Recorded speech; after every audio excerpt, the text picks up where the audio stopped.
We're continuing the section on Lech Lecha. We're page 18 in the section on Lech Lecha. Breshit Yud Beit Pasuk Yud Daled, Genesis 12 verse 14. So just to get us back into the concept of where we were, where Avram and Sarai are coming down to Egypt, and Avram notices Sarai's beauty and makes a deal with her, and we have posited in the Perush that he in fact offers her to be divorced and to act as his sister only, so that if she is taken away, that she will not have to be unfaithful to their marriage. So we're going to continue on. Vayehi, and it was with I'm pretty sure it's a Zakef Gadol. It's a Zakef Gadol. So it's the line with the two dots beside it. It's just a little bit difficult to see in the printing here. On what word? Vayehi, number one. Is this and it was. Are you in the right section? Vayehi Kivo Avram Mitzrayim? Yes. Yes. Where's the Zakef Gadol? Over Vayehi. I'm Really? going to check it, and I'll tell you for sure. No, this is Shmot. This isn't going to help. But in any case, I'm sure that it says Zakef Gadol. So this is a three-part note, one line separating out and two dots on top of each other. So we're going to look for multiple answers here and maybe a separation from something else. This is a note that appears on top of the word, so it says that something important is happening. While Avram continued discussions with Sarai, distances were left behind, and it was nearing their planned destination as indicated by the shape of the reading mark. So here, we're actually taking something different out of the reading mark. What we're doing is one of the things that we did in Parshat Noach by saying we're sort of looking at where you are in a map. We are looking at they're almost where they plan to go. You've got the two dots, Avram and Sarai, almost where they want to go. They're close to their destination. So we had taken this concept of the notes pointing to things, saying that one tribe lived to the south and another lived to the north, and they went that direction and so on. Yeah, no, I'm pretty confident that it was a Zakef Gadol. But in any case, so if you want to correct it in your book, it is a Zakef Gadol. It's the one line with the two dots beside it. And as I said, what we're doing here is we're getting Avram and Sarai, the two dots, right next to their destination. So we're taking the note not as we had taken it before, but as taken showing us a visual, a pictogram of location. Or they're up against the wall now. That's it. They're literally at the last moment before something is going to happen. Kivo, like coming. This is a mercha. Mercha is likely connected to what's come from before, but mostly moving us forward into what's going to go afterwards. The environment kept changing, and it looked like coming to a different world, as shown by the directional shape of the reading mark. So they were, lightly connected to who they were and where they were before, but really they're seeing the new environment, what the morality of Egypt is doing to the surroundings around them, and they are moving into that territory. Although there were no one was tzaddik. The Canaanim weren't tzaddikim either. Like they're going from one depravity to the other depravity. Is Mitzrayim lower than Canaan? They were both low level. So Canaan was a separate groups, each with their own levels of depravity, each with their own. And Egypt was more a single philosophy being presented throughout an entire society. So there was a homogeneity, right, and that sort of led it to be the leading center. They were unified in their depravity. Yeah. Mm-hmm. Yeah, because remember, Eretz Canaan, for some reason it's called Eretz Canaan, but it's the seven nations, Mm-hmm. Canaan was only one of them, but obviously they were sort of like the leaders of those seven in depravity. It's interesting, usually when they say the Sheva Zayin Amim, If you count, it's usually It's only 6 that they enumerate. So it's usually 6. The Girgashi is missing. The Girgashi is... Sometimes the Chivis, sometimes the Girgashi is mentioned. The Girgashi is almost always missing. Why? Right, almost always missing. Why? But even when it is not missing, when it Why is is the Girgashi there, missing? Because Geresh... Because they ran away. Well, they were They ran away. They didn't have to be conquered. They ran away. Oh, they ran away. So okay. So So- Geresh, maybe they got out. Well, but that's it. They were chased out. Right. But I'm saying even with a fire I don't think there's ever when there's 7 altogether, because when the Girgashi is mentioned, then either the Chivi or the There are a Chivi couple of times when all 7 are because mentioned, there's but really 10. they're correct. There are more, and some of these nations disappeared before the Jews got back. Got back. Got back from Egypt. But they were there like in Abraham's time or something. Mhm. In In any case, I think sometimes there's Kadmonim which again makes sense, right? They were the original ones, and they weren't there anymore. In any case, like Kivo, we're saying they're moving into this new environment. Avram with a tipcha. So this is a closing note. It's going to refer us backwards to what's happened from before and pause slightly afterwards. Number 3, the tactic of Avram, which he assumed at that time, was to enter the country separately without being accompanied by Sarai, as stressed by the closing shape of the directional reading mark. So we see here an enumeration of Avram's plan that he was going to come, and she was going to join him later or join him separately, so that the two of them weren't completely associated with each other, so that there was less risk to him and less risk to her. What a single woman traveling alone she would really be. Whether it was her brother or her father, then she wouldn't stand a chance coming alone, I don't think. So we don't know how much of an entourage they're bringing with them. And we have an alternate explanation, Kivo Avram, like coming of Avram. This obscure independent entrance into Egypt was repeated later by the tribes, who, like the coming of Avram, did so with a purpose to mask another reality. Vayodu Asara vayavo b'toch haba'im. Right, because of the brothers. The brothers came. Right. They came to get food, but they also came to look for Joseph. So they were coming with a hidden purpose, and Avram here is also coming with a hidden purpose. He's coming to get away from the famine, but also he's coming hidden so that they don't dispossess him and take away Sarai. So this indicates Avram is doing something that the children are later going to repeat.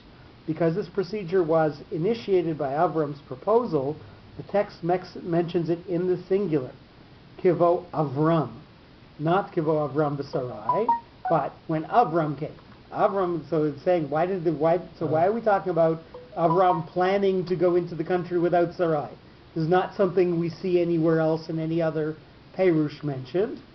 But given our postulate that Avram, in fact, divorced Sarai so that there would be a distance between them, Kivo Avram in the singular without mentioning her at all. Kivo singular, not Kivo Am, and doesn't mention Sarai at all. So we're saying that he's coming in the singular because that's his plan, and the brothers later bivoa, and not rather than bivoam, when they both came.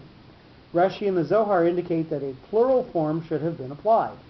Bivoam mibaile. So it should have said that when they both came. We have to ask this question already at sentence 6. So when we look back to page 8 of this section, we're already talking that Avram and Sarai are coming down.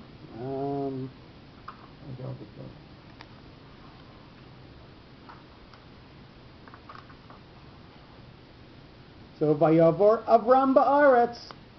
Avram goes through the land. Why isn't it Vaya Avru? Why aren't both of them? Isn't Sarai with him then? So how are we making something different happen here that didn't happen already when we said Vayavor Avram Ba'aretz, singular? Right? So we've taken this one and we said, well, it should have been plural. Well, why didn't we say that other one should have been plural as well? It was indicative of Avram's leadership role as the male, according to the rule of creation, Zachar and Nekeva, the story which Rashi repeats, that Avram put Sarai in a box to smuggle her into the country, is improbable. How could Avram carry a fully grown person such a distance before entering a country, particularly when border control was in operation? It could raise only difficulties and suspicion. If Avram wanted Sarai not to attract attention, he should put her into ugly clothes and let her arrive dirty and barefoot. So, what we're saying is, when it says he came singular, it has an implication that he came in some way separated from her, and that his entrance and her entrance would have been different. And the previous one, when we say Vayavor Avram Ba'aretz a couple of sentences ago, that's talking about not that he's coming alone, but that he's coming as the one who is in charge. And only later on, as we read through the other sentences, do we see that Sarai's nevuah is higher and that she exerts dominance. But the initial entry was following Avram's lead there, so that was there for a different reason that it came in the singular, and this is here for a different reason that it's coming in the singular as well. And according to this parish, it excludes what Rashi says about Avram hiding her in a box. We go on, Mitzrayma. What was in a box? So Rashi says that Avram puts Sarai in a box so that the Egyptians wouldn't notice her. And he's saying, no, that didn't happen. But who else? Someone else was in a box. Dinah. Dinah was in a box. Yeah. Dinah was in a box when they approached Esau. Yeah. When Yaakov approached Esau. So Esau wouldn't want her. She didn't want to marry Esau. They didn't Well, want Yaakov didn't want her to be seen by Esau. Right. But she also, no, Leah didn't want to marry, and that's where it's from. Mm-hmm. And Mitzrayma, number 4, with the Etnachta, with the stabilizing note, perhaps with something pointing upwards, Mitzrayma to Egypt, towards Egypt.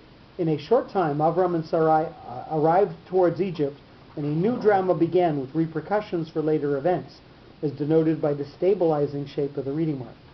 So, despite the fact that they're coming to Egypt, this coming to Egypt and the foreshadowing of the Jews coming to Egypt later was in fact done for the Jews' own good. So, despite the fact that we've got Mitzrayim, they're coming to this morally depraved place, we have the Etnachta, which has stability and perhaps even a little bit of elevation noticed in it. So, they're coming purposefully to a place that's bad in order to get a good consequence. Avram is going to go out more enriched and more important. And by the way, the Jews later on are going to come out with a sense of faith from the fact that they had been pushed so far away and then forcibly drawn closer. So this bad place is going to be both a stabilizing influence and even an elevating influence, despite its own nature. Something like that, right? Going down in order to go up, in order to come up higher. Vayeru, and they notice with a mapach, so this is going to gather things that have come before and narrow the focus as we move from there on. Sarai made a deep impression on all those present in that place, and they noticed unusual characteristics of a woman who aroused extraordinary affections as suggested by the shape of the reading mark. You referred to that before as well, when it says Yeru Otach. That was 12:12. I thought he only saw her for the first time that she was pretty. Well, it says page 15, number 2. V'hayaki Yeru Otach. And it was interesting. I didn't understand why he translated when they see And then your we're on page shapes, 16. when they will see your attractive feminine shapes. And I was wondering, why did he say shapes? Shapes plural? Because the shape of the reading mark is like a breast. So I think that's what he's referring to. That this is her feminine shape. They didn't have that in the land, and it will drive them crazy. That all the Egyptian women were. That's what he said. That's what he said. So again, we bring that same, and don't forget, we've just done that a couple of words ago that we've said. The notes are sometimes pictograms. Right. They are sometimes showing us a characteristic or a feature, and we've got the same word, the vayiru, with the mahapach shape, and both times he's mentioning that it refers to her feminine shape. So it is quite conceivable that is what he is referring to. Isn't that where they were buried in the Mareh Yaakov Shiur? That's why I hate that this thing. One thing for... No, I'm trying to think. No, I was making sort of like a... Anyway, well, no, there is a question of doubledness there. Yeah. No, but the pairs. But it's because the pairs of the patriarch matriarch, not necessarily. And also the caves themselves in pairs. Yeah, that's it. Women also. That's what I'm talking about. That's what. Oh, right. It was a double. Right. Okay. Right, yeah. Sorry, please continue. Don't know any reference between that and feminine shape. Right. But I don't think on it. Well, just because we said it out of fun doesn't mean that it doesn't have some truth in it, and we'll have to reflect on it a little bit more. Number 6, Hamitzrim, the Egyptians with a pashta. So this is minor stuff, pauses afterwards, but it's going to emphasize the word. The Egyptians who had a chance to take a glance on Sarai became most fascinated by her glamorous appearance as expressed by the directional shape of the reading mark. So literally, they're lifting their eyes up to look at her. Why didn't he make her downplay her beauty? Like, if they're so worried about that, would be a natural thing. Make her dowdy. Don't wear makeup. Don't. If she's so gorgeous, there's a way to, ungorgeous a person. Even Elizabeth Taylor, sometimes looks terrible. So the question is, why did he not try to disguise her in some way? And presumably, this is a place where things, regardless, are uncovered. So I don't think the disguise would have worked as what I would. Well, we later on we see Rivka giving advice to Yaakov to dress up like describing. I understand, but that's in Canaan. That's not in Mitzrayim. That's not about the women of Egypt. But I think that's disguise in general. We're going to try it. Point for reflection. We'll again think on it, and I don't have a specific answer now. Nonetheless, the Egyptians take notice of her, et ha'isha, with the woman, with the zaket katon, so a 3-part note. We have separated out from things from before, and more than one meaning to her, and something higher and something lower. Their minds became occupied with the woman, so she becomes the only thing that they think about. Separate out from before, moving forward, and who was exotic due to the shape of her body and her glamour, as specified by the placement and shapes of the double reading mark. So he's talking about the placement of the note. So you'll notice that we've got the munach sitting on the definite article on ha. So this is not just a woman, this is the paradigm of woman. This is all a woman could be. So ha, isha. So we've got it. So when you have a 2-part note like this that goes on a single word, the accent of the syllable when you read it gets shared between the two parts of the word. So normally if you had just the katon on this word, for instance, then you would say it Haisha. Here, when you've got this two-part note, you share the accent between that first part and the second. So you're going to pronounce it Ha-Isha. You get part of your accent points, so Ha-Isha and Ha-Isha. So you're going to get part of the way that you're focusing your voice coming onto the hey, onto the definite article as well. So she is both the paradigm of woman, and she is somebody who is great to look at, and by the way, she's got another element to her as well, something that they don't necessarily have in Egypt. So we've got both a higher and a lower, separating her out, making her unique and maybe a paradigm of womanhood. But they didn't see both parts of her. They only saw the lower part. Like, But there's also a no, mystique we're about going her. to we're going to notice that they're going to take that and they're going to say this is there are exceptional qualities here, to the point that she gets taken to Pharaoh. So we're going to see that later on in the sentence, even though he doesn't mention it in this part of the parish. I think it's saying there that she's got character qualities as well besides her physical qualities. but did you care about that? They don't care about that. That's Well, she's fascinating. She's there- captivating. There is certainly a class or a caste system operating here.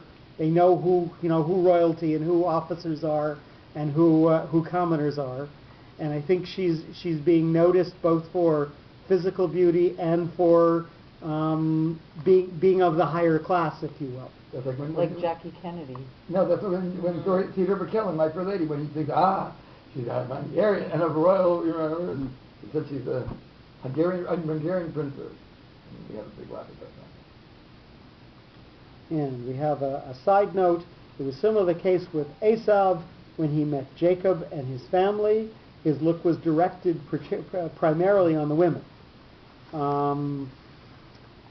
So when Jacob comes and brings everybody in this parade before Esav, Esav stays focused on the women and not necessarily on the men who are presented in front of him. And similarly, the Egyptians are fascinated by the woman and not by any of Avram's characteristics. They don't notice him at all. Ki yafa with a mercha, because charming. So this is lightly connected to what's come from before, so lightly connected to Aisha, but mostly moving us forward. Sarai drew the attention of everybody because charming she appeared from the very first presentation of her personality, as illustrated by the directional shape of the reading mark. So the way that she acted is going to influence them as well, and I think part of that is in that katon that's on Haisha, both her personality and her looks. I think that's why it's got the two-part note that's higher and lower. Or for her aristocratic deportment. So certainly something of that is in it, even though he doesn't mention it. But I think it is there. She was with a tipcha. So this is going to focus us backwards and pause slightly afterwards. She was exceptionally attractive due to her shape, and most appealing due to her manners, at the same time expressing individuality, as conveyed by the closing shape of the reading mark. So and this again gives another feature to her, not only her charm, not only her beauty, but also now her personality, her way of interacting. So that's why. So why that so that she is someone who has yet another feature to her that builds up on top of everything else that she's got. And with the pause after the tipcha, this word me'od, very, is standing all by itself with the stabilizing sof pasuk. The fascination about Sarai went so far that many were ready to risk their lives for her, and the situation became very serious. So, notice that all the other words in the sentence have been focusing on Sarai, and all of a sudden we're talking about how dangerous the situation was. How did we move from talking about her to talking about the situation? Because we've got the tipcha with a pause after it, and we've got this word hanging there all by itself. This word very. So it's not talking about her anymore. It's talking about the whole tension of the situation because of that implied pause after the tipcha and of the importance that the Sof Pasuk, the standing that the Sof Pasuk gives this word. So, as we read through the sentence, we're going to notice that the word Vayehi is going to stand by itself. The word Ha'isha is going to have that 50-50 sharing of the accent, the woman. And that the word Me'od is going to stand alone by itself at the end of the sentence. So we'll read through it with exaggeration of the pauses. Vayehi kevo Avram Mitzrayma Vayeru HaMitzrim et Ha'isha Yafa hi Me'od. So hopefully some of that comes through when we read it out loud. We'll continue on. We're at the bottom of page 19. Can you just pause for a second? Yeah.